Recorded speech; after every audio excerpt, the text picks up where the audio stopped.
Kami dari tim Hotman dan Anwan setelah melihat perkembangan penyidikan, kelihatan jelas target penyidik hanya satu, yaitu membuktikan bahwa Peggy adalah pelakunya. Hanya itu target penyidik. Sudah tidak ada lagi target untuk membongkar apa kejadian sebenarnya di balik peristiwa ini. Sekiranya pun Peggy dinyatakan bersalah, maka menjadi misteri selama-lamanya. Kenapa di dalam BAP tahun 2016 sampai diputus pengadilan disebutkan pelakunya 11, dua DPO tersebut bahkan diuraikan perbuatannya yang membuka celana korban, memerkosa dan sebagainya. Diuraikan begitu rapi. Tapi kenapa di BAP 2024 tiba-tiba 7 pelaku ini menyatakan 2 itu fiktif? Berarti semua uraian perbuatan pidana yang ada dalam persidangan tahun 2017 menjadi gugur. Yang kedua, kenapa Peggy tersangka? 5 pelaku dari tindak pidana ini menyatakan di BAP tahun 2024 Peggy bukan pelaku. Hanya 1 dari terpidana menyatakan Peggy pelaku. Ya harusnya kan suara terbanyak. Jadi kalau memang target penyidik itu hanya untuk membuktikan Peggy bersalah, maka misteri sebenarnya apa di balik peristiwa ini? Apakah ada orang penting terlibat? Kenapa BAP-nya begitu rapi dulu, tiba-tiba semua BAP itu sebagian besar dinyatakan fiktif? Maka itu tidak bisa lagi diselesaikan dengan jalur penyidikan normal. Karena kalau hanya pro justisia, nanti penyidik hanya mengatakan sudah ditemukan 2 alat bukti, selesai. Tidak akan dibongkar lagi peristiwa sebenarnya. Maka saran kami adalah satu-satunya yang punya kemampuan membongkar ini hanya Pak Jokowi, yaitu dengan membentuk tim pencari fakta dari para profesor hukum pidana dari universitas.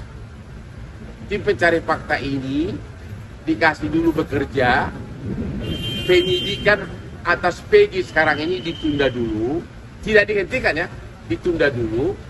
Setelah tim pencari fakta ini menemukan, barulah hasilnya dikasih kepada penyidik untuk dilanjutkan ke kejaksaan dan di persidangan. Hanya itu.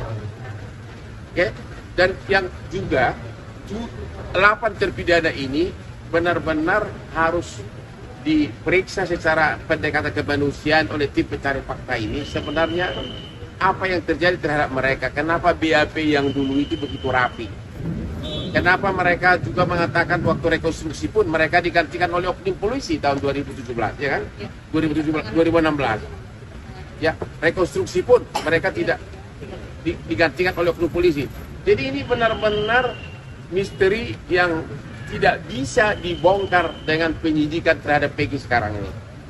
Kasus ini tidak akan terbongkar kalau hanya menargetkan Peggy untuk dinyatakan dibawa ke pengadilan seperti sekarang ini. Masyarakat akan kecewa karena begitu Peggy divonis nanti kasusnya akan dihentikan, kasus menguap, sudah selesai. Masyarakat mengharapkan agar kasus ini dibongkar tuntas dan itu tidak bisa lagi dengan penyidikan. Perlu tim pencari fakta bentukan Pak Jokowi, baru mereka bekerja, baru dikasih datanya, temuannya dikasih kepada tim penyidik, baru lanjut penyidikan.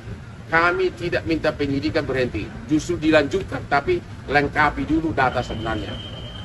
Yang kedua, tuduhan-tuduhan yang menyatakan bahwa timnya Vina sudah mulai membelok itu fitnah besar. Karena begitu Peggy dinyatakan sebagai tersangka dan ditangkap, saya Hotman lah yang menyatakan agar Peggy itu memakai pengacara top nasional ex Prabowo yaitu Yusril dan Otto Hasibuan agar benar-benar fakta sebenarnya ditemukan.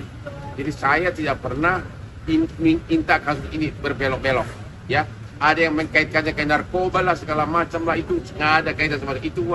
banyak pelaku-pelaku TikTok yang sakit jiwa. Banyak pelaku TikTok dari Instagram yang sakit jiwa, yang mukanya aneh-aneh.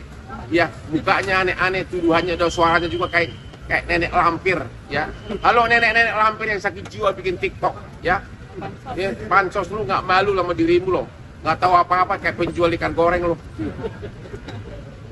Apakah dari tim Hot Haren sendiri membuat tim khusus dan bikin tim gabungan sendiri? Kenapa Nggak bisa, itu hanya yang berwenang itu hanya presiden, hanya yang berkuasa. Kami nggak bisa berkuasa.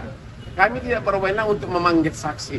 Kami tidak berwenang untuk yang bisa itu adalah ini semua terpidana dipanggil, dibawa dari penjara, ditempatkan di kamar khusus dulu, dikasih makan yang enak, dikasih martabak, dikasih semua, baru kemudian pelan-pelan ditanyain oleh tim pencari fakta. Jadi itu yang berwenang itu hanya Jokowi. Kami tidak berwenang. Bang, berarti bisa dikatakan ada kejanggalan sendiri atau gimana? Bukan Bang? ada, udah nyata-nyata kejanggalan. Ini kejanggalannya parah banget di BAP. Enggak. Di BAP tahun 2016, dua pelaku DPO itu justru yang mengatakan dia yang membuka celana korban, memerkosa, memukul, membawa ke mana? Ke flyover. Itu ada BAP seperti itu. Mana mungkin itu karangan? Tapi kenapa tiba-tiba dikatakan bahwa dia itu fiktif? Berarti apa? Jadi yang memerkosa itu hantu, yang membawa ke flyover itu hantu. Berarti ini ada di mana rekayasanya ini? Artinya apa?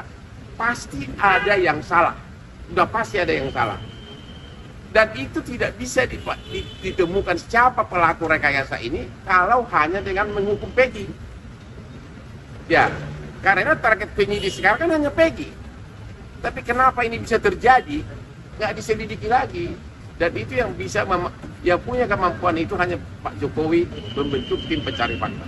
Tapi abang dari terpidana yang ada di dalam sel mengatakan dia tidak mengenal Peggy, Bang. Makanya di dalam BAP 2024 5 terpidana menyatakan bukan Peggy pelakunya, 1 menyatakan iya. Ya kalau 5 menyatakan bukan Peggy pelakunya, kenapa Peggy tersangka? Kan 5 lawan 1. Jadi bertolak belakang itu banyak banget. Dan itu sudah nggak fokus lagi di penyidik. Sekarang ini kan targetnya Peggy bersalah. Udah. Agar masyarakat puas. Tapi masyarakat nggak puas, malah makin kecewa. Itu loh.